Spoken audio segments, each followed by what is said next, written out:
Hello, my dear friends. Welcome to myabcenglish.com. I am your facilitator, Tamir. The moment that you all have been eagerly waiting for has finally arrived. I am super excited to present the English Master Classes for you. Let's begin this exciting journey together. And don't forget to like and subscribe the channel by pressing bell notification to keep receiving updates. Do you know that as a child we start learning a language by hearing the common sounds in that language? In fact, this is the natural way of learning the words in English too. The simple reason that most of the non-native speakers are unable to comprehend the correct pronunciation of most of the basic English words correctly is because the difference in the linguistic patterns in their native language. This is popularly known as phonemic orthography. What is phonemic orthography? It is a branch of linguistics which identifies the correspondence between the graphemes, or in simple words, the letters or alphabets of any language, and its phonemes, or the sounds of the language. To put it in simple words, in an ideal phonemic orthography, phonemic sounds always correspond to their spellings in a predictable way. But in an irregular phonemic orthography, phonemic sounds do not always correspond to their spellings in a predictable way.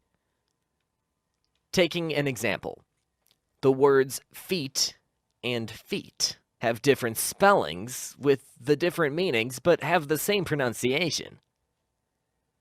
While the language in most of the non-native English-speaking countries follows an ideal phonemic orthographic pattern, or in simple words, the spellings of the words always correspond to their phonemic sounds in a predictable way. Taking a few examples of some popular non-native English languages like Hindi, Bengali, Bahasa, or even Malay, which follow an ideal phonemic orthographic pattern whereby the letters of the words correspond to their phonemes or sounds in a predictable way. Well, let's dive deep into these amazing English linguistic patterns by understanding some basic spelling rules. Today I will begin with the vowel letters and their widely used phonemic or sound patterns in English. To begin, we can divide the 5 English vowel letters into 10 commonly used vowel sounds, 5 short vowel sounds, as well as 5 long vowel sounds. I will try to explain to you these basic vowel sounds in English with some example words to make these sounds more familiar in terms of their usage. Short A sound, as in bat. Short E sound, as in bed. Short I sound, as in fit. Short O sound, as in rod. Short U sound, as in cup. Long A sound, as in vein. Long E sound, as in feed. Long I sound, as in high. Long O sound, as in food. Long U sound, as in blue. Isn't it amazing? Now let's switch on to the most important part of the lesson, which is about the impact of these vowel sounds on the pronunciation of different words. The first impact is on what is popularly known as syllable stress in English pronunciation. So, what is syllable stress? It is that part of the word on which one should stress more while pronouncing a word. Well, there are some easy techniques to figure out the number of syllables in a word. Usually each vowel separates a syllable in any word. Word stress is always on a vowel in a word. Example being the word traffic, where we stress the vowel letter sound A. Now, having understood about what is syllable stress, we can discuss some useful spelling rules to understand the correct sound of each vowel in terms of its position. Short vowel rule. When one-syllable words have a vowel in the middle, the vowel usually has a short sound. Examples: cat, dog, man, hat, mom, dad, got. If the letter after the vowel is F, L, or S, this letter is often doubled. Examples: staff, ball, pass. Two vowels together. When two vowels are next to each other, the first vowel is usually long. The sound is the same as the sound of the letter, and the second vowel is silent.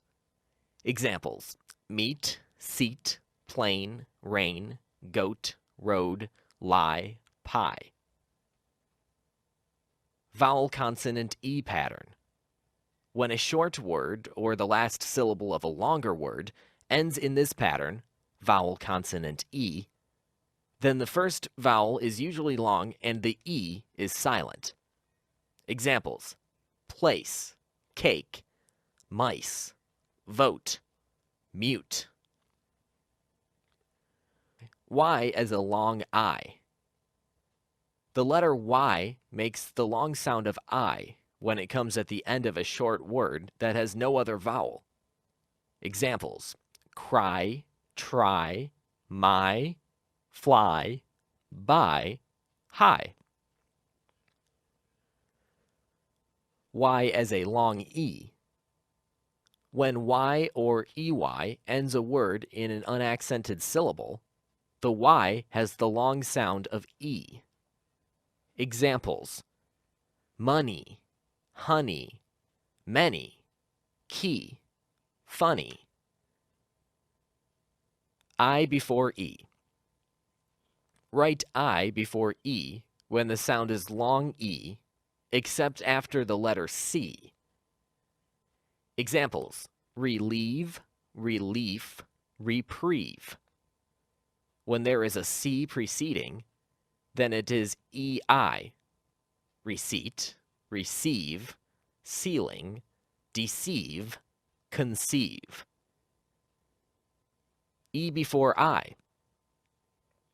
Write E before I when the sound is a long A. Examples: wait, freight, rain. Another way to remember this is I before E except after C, or when sounding in A, as in neighbor and way. When the IE-EI combination is not pronounced E, it is usually spelled EI. OI or OY. Use OI in the middle of a word and use OY at the end of a word. Examples: boil, soil, toil.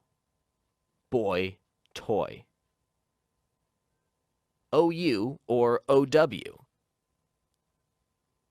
Use OU in the middle of a word and use OW at the end of words rather than those that end in N or D. Examples: mouse, house, found, mount, borrow, row, throw, crow. I'm sure that this lesson will be extremely useful for you to improve your English pronunciation. Don't forget to like and subscribe the channel.